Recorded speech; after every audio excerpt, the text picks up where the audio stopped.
أجمعين. الحمد لله والصلاة والسلام على سيدنا محمد وعلى آله وأصحابه أجمعين. أما بعد، وسماكم المسلمين. أما بعد، فأعوذ بالله من الشيطان الرجيم. بسم الله الرحمن الرحيم. وسماكم المسلمين. وقال الله تعالى: إنما المؤمنون الذين إذا ذكر الله وجلت قلوبهم وإذا تليت عليهم آياته زادتهم إيمانا وعلى ربهم يتوكلون الذين يقيمون الصلاة ومما رزقناهم ينفقون أولئك هم المؤمنون حقا. صدق الله العظيم. اللهم صل على سيدنا محمد وعلى آل سيدنا محمد وبارك وسلم. ماشاء اللہ ہماری یہ نشست ہماری زندگی کے متعلق چل رہی ہے. تقریباً یہ آخری اس موضوع کی نشست ہے کہ ایمان، صحت مند اسلام کی سچی زندگی، اس کا عقیدہ اور اس کے عبادات اور اس کے معاملات اور اس کی معاشرت اور اس کی اخلاقیات کیسے ہوتے، اس موضوع پہ بات چل رہی تھی. تو آخر میں ہم یہ عرض کر دیتے ہیں کہ اللہ کے نبی صلی اللہ علیہ وسلم نے یہ بات بتائی کہ گویا کہ ایمان نیکیوں سے بڑھتا ہے اور یہ ایمان کی زندگی گناہوں سے خراب ہوتی. الایمان یزید و ینقص، ایمان بڑھتا بھی ہے اور ایمان گھٹتا بھی ہے. وَإِذَا تُلِيَتْ عَلَيْهِمْ آيَاتُهُ زَادَتْهُمْ ایمانا. اللہ کریم فرما رہا ہے کہ تلاوت ہوتی ہے تو ان کا ایمان بڑھ جاتا ہے. تلاوت ہوتی ہے تو ان کا ایمان بڑھ جاتا ہے کہ اللہ تعالیٰ کا یہ کہا سچا ہے، اللہ کی یہ بات سچی ہے، اللہ تعالیٰ کا یہ حکم عین حکمت اور مصلحت کے مطابق ہے. ان کا ایمان اللہ کی ذات پہ اور بڑھ جاتا.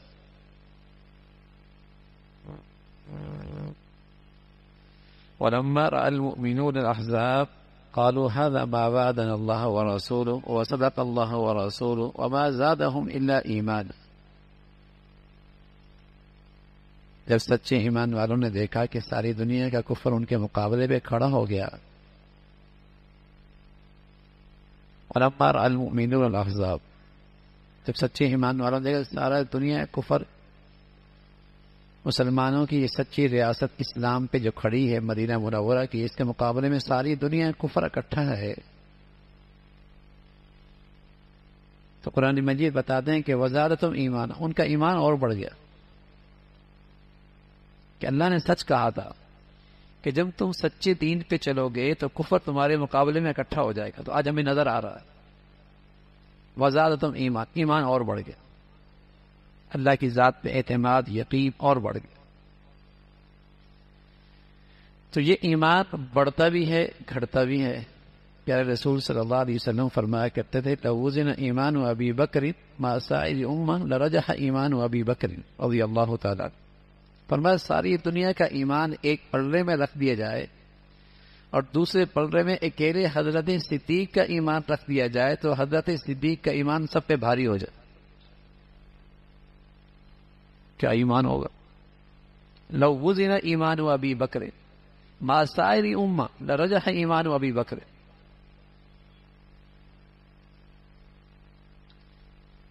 حضور علیہ الصلوۃ والسلام کی پیاری اہلیہ حضرت عائشہ رضی اللہ تعالیٰ عنہ ایک دن صحن میں اللہ کے نبی صلی اللہ علیہ وسلم کے ساتھ بیٹھی ہوئی، 14ویں کا چاند چمک رہا تھا، ستارے خوب نظر آ رہے تھے. تو حضرت عائشہ فرمانے لگی رضی اللہ تعالیٰ عنہ یا رسول اللہ کسی کی اتنی بھی نیکیاں ہوں گی جتنی آسمان پہ ستارے ہیں. حضرت عائشہ کا خیال تھا کہ آپ میرے ابا کا نام لیں گے. آپ نے فرمایا عائشہ عمر کی نیکیاں آسمان کے ستاروں سے بھی زیادہ.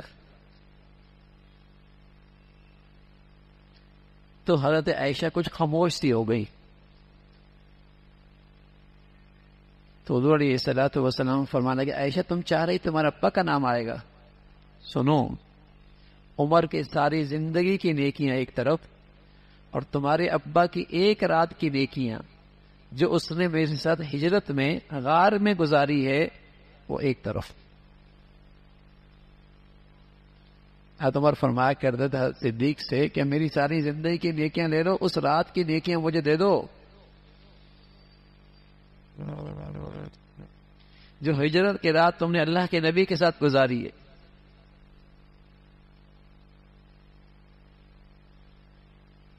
تو لو وزن ایمان و ابی بکر مع سائر ام الرجح ایمان و ابی بکر، ایمان اتنا بھی بڑھتا ہے، ایمان اتنا بھی بڑھیا ہوتا ہے۔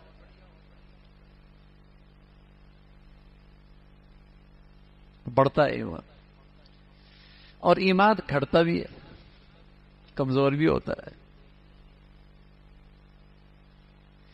جیسے درخت کی جڑیں خشک ہو جائیں زمین میں جو نظر تو نہیں آتی، لیکن درخت اس کی گواہی دیتا ہے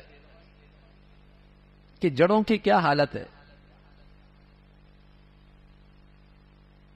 پھل نہ آئے، پھول نہ آئے، پتے گر جائیں، شاخیں نہ رہیں، تنا سوکھ جائے، اور یہ پورا درخت اپنی پہچان ہی کھو بیٹھے، سوکھ جائے بالکل۔ تو اس درخت نے بتا دیا نا کہ زمین کے اندر چھپی چیز کا کیا حال ہے، جڑ کا، کہ اپنی پہچان ہی نہ رہی۔ اسی طرح مسلمان کا ایمان تو اندر سے چھپی ہوئی چیز ہے، نظر نہیں آتا، لیکن اس کی زندگی بتاتی ہے۔ اگر اپنے عقیدے میں اور اپنی عبادات میں اور اپنے معاملات میں اور اپنی معاشرت میں اور اپنی اخلاقیات میں کہیں بھی تازگی ایمان کی نظر نہ آئے تو بتائیے اس کے اندر کا ایمان کا کیا حال ہو، کہ نہ اس کا اللہ کی ذات پہ ایمان یقین مسلمانوں کا ساتھ، نہ اس کی زندگی میں عبادت مسلمانوں کی سی، نہ اس کی معاشرت مسلمانوں کی سی، نہ اس کے معاملات لین دین مسلمانوں کے سے، نہ اس کے اخلاقیات مسلمانوں کے سے، تو پھر نام کا ہی مسلمان رہ گیا نا بھائی،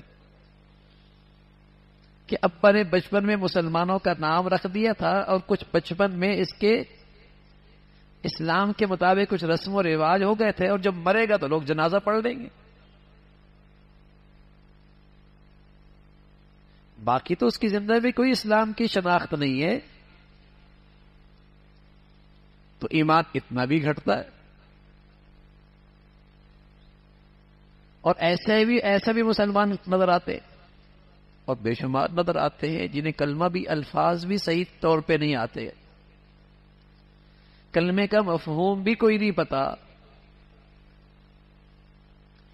اور ایمان کے بعد سب سے بڑا فریضہ نماز، اس کا کتنا اہتمام ہے، زکوٰۃ کی ادائیگی کتنی ہے، روزے کے ساتھ ان کا کیا سلوک ہے۔ معاشرت دیکھیں تو ان کی زندگی میں اور ہندوؤں کی زندگی میں کوئی فرق نہیں آتا، ان کی زندگی میں اور عیسائیوں کی زندگی میں کوئی فرق نظر نہیں آتا۔ معاملات دیکھیں تو جو یہودی سود لیتے تھے یہ بھی لیتے ہیں، جیسے سعودی لین دین جو سود کا کرتے تھے وہ بھی کرتے، جیسے یہودیوں کے ہاں جوا اور قمار تھا، ان کے ہاں بھی قمار اور جوا ہے، یعنی وہ ساری وہ چیزیں جو غیروں کی ہیں وہ اس کی زندگی میں ہے۔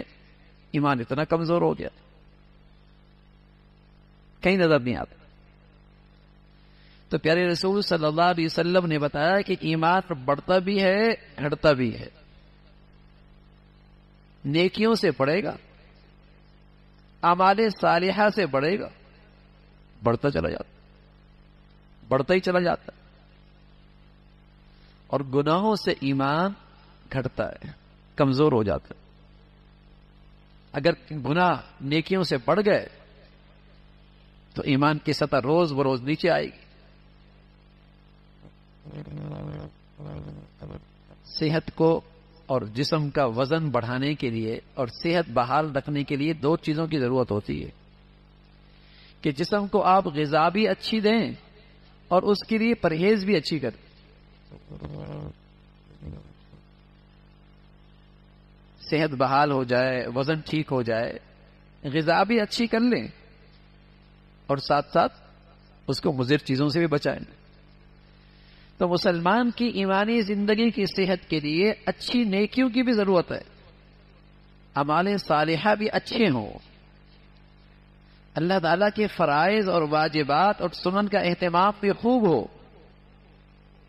اور ساتھ ساتھ جو زہریلے اثرات ہیں، جو مضر چیزیں ہیں، گناہ، آنکھوں کی خیانت، زبان کی خیانت، کانوں کی خیانت، یعلم خائنۃ الاعین وما تخفی الصدور، جو خیانت کر رہے ہو اللہ سب جانتے ہیں.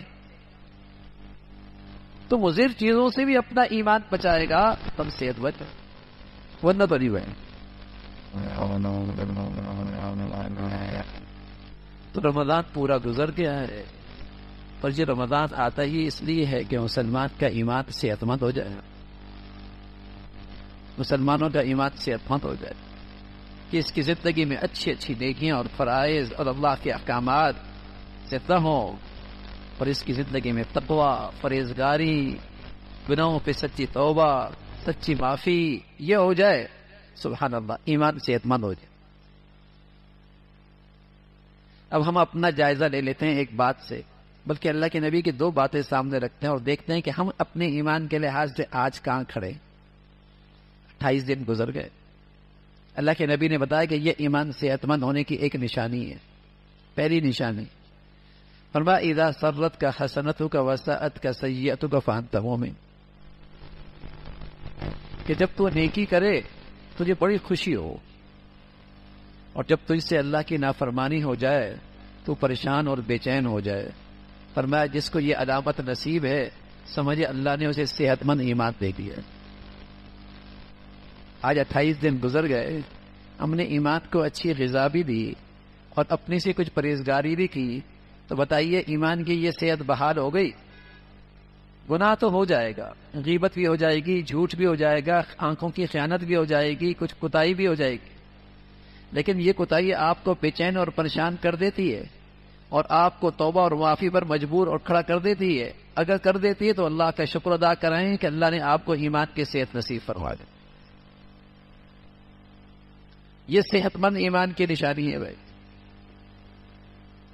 اور اگر اب تک کیفیت وہی ہے کہ گناہ زندگی میں ہیں اور ان کی عادت باقی ہے، نیکیاں بھی چل رہے ہیں، گناہوں کا سلسلہ بھی چل رہا ہے، اور گناہ پہ شرمندگی اور ندامت بالکل نہیں ہے، تو میرے عزیزو چند 1-2 شامیں رہ گئیں اور 1-2 راتیں رہ گئیں، تھوڑے سے لمحات رہ گئے، ابھی بھی موقع ہے. اگر سچی توبہ اور ندامت ہو جائے تو انشاءاللہ کچھ نہیں گیا، بہت کچھ مل سکتا، بہت کچھ مل سکتا ہے ان گھڑیوں کے اندر. ورنہ جو ایمان مطلوب ہے اس رمضان میں، اور جو ہدف ہے رمضان کا، اور جو اصل سیزن ہے رمضان کا، وہ صرف روزے نہیں ہے، وہ صرف افطاری نہیں ہے، وہ صرف قیام نہیں ہے راتوں کا، وہ تو ایمان کی صحت ہے. وہ تبھی ممکن ہے جب غذا بھی اچھی ہو اور توبہ بھی بڑی ہو، غذا بھی اچھی ہو، معافی بھی بڑی ہو، اعمال صالحہ بھی خوب ہو، پرہیزگاری بھی خوب ہو. مطلوب یہ ہے رمضان میں. تو ہم اپنی ایمان کی صحت کا جائزہ لے لیں کہ اب گناہ کرنے سے پریشانی ہوتی، دل بے چین ہوتا ہے، اور یہ بے چینی اور پریشانی مجھے گناہ معافی پہ کھڑا کر رہی ہے، فوراً توبہ ہو رہی ہے، فوراً معافی مانگ رہا ہوں. یہ مقصود ہے رمضان. اب 11 مہینے اگلے آئیں گے، گناہ تو ہو جائے گی، غلطیاں تو ہو جائیں گی، انسان ہے، کمزور ہے، بشر ہے، کر بیٹھے گا غلطی. لیکن اگر ایمان کی یہ سطح نصیب ہو گئی تو انشاءاللہ نجات ہو جائے گی. فوراً توبہ کر لے گا، فوراً معافی مانگ لے گا. جہاں قصور ہوا رات سونے سے پہلے معاملہ صاف کر لے گا. یہ ایمان ہے. ایسا صحت مند ایمان چاہیے بھائی. دوسری نشانی اللہ کے نبی نے بتائی. ایک تو یہ ہو گئی. دوسری نشانی صحت مند ایمان، کسی درجے کا ایمان، کسی درجے کا ایمان. فرمایا من رأى منکم منکرا فلیغیرہ بیدہ فإن لم يستطع فبلسانه فإن لم يستطع فبقلبه وذلك أضعف الإيمان. اللہ کی نافرمانی دیکھے تو ہاتھ سے روکے. بچوں میں دیکھ رہا ہے، گھر میں دیکھ رہا ہے، کاروبار میں دیکھ رہا ہے، اپنے ماتحتوں میں دیکھ رہا ہے. جہاں اس کا ہاتھ چلتا ہے، زبان چلتی ہے، اس کی بات کی اہمیت ہے، اس کے اختیارات ہیں، گناہ دیکھ رہا ہے، روک رہا ہے. تیسری صورت یہ ہے کہ نہیں روک سکتا، نہ ہاتھ سے نہ زبان سے. اب کیا کر رہا ہے؟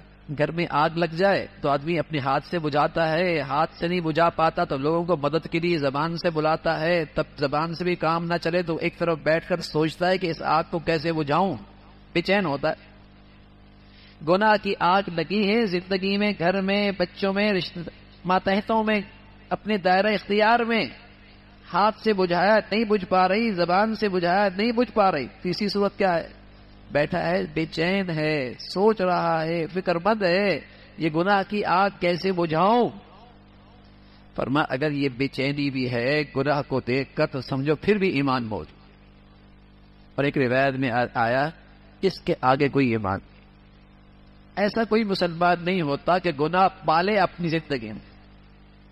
ایسا کوئی مسلمان نہیں ہوتا کہ اپنی زندگی میں گناہوں کو پالے، گناہ کی زندگی کو اپنی زندگی کی ضرورت سمجھے، گناہ کو اپنی زندگی کی عزت سمجھے، اسٹیٹس سمجھے. ایسا مسلمان نہیں ہوتا. یہاں ایمان کوئی نہیں ہوتا. تو ایمان بڑھتا بھی ہے، گھٹتا بھی ہے. اور چند لمحے میرے عزیزوں، ان لمحوں کے اندر بھی اگر اپنے گناہوں پہ سچی معافی اور سچی توبہ نصیب ہو جائے تو انشاءاللہ پھر بھی اس رمضان کی کمائی ہاتھ سے نہیں گئی. پھر بھی بہت کچھ مل سکتا ہے، پھر بھی بہت کچھ مل سکتا ہے. اللہ تعالی ہمیں قدردانی نصیب فرمائے اور ایمان کی یہ صحت نصیب فرمائے. اللهم لك الحمد كله ولك الشكر كله. اللهم لك الحمد كله ولك الشكر كله.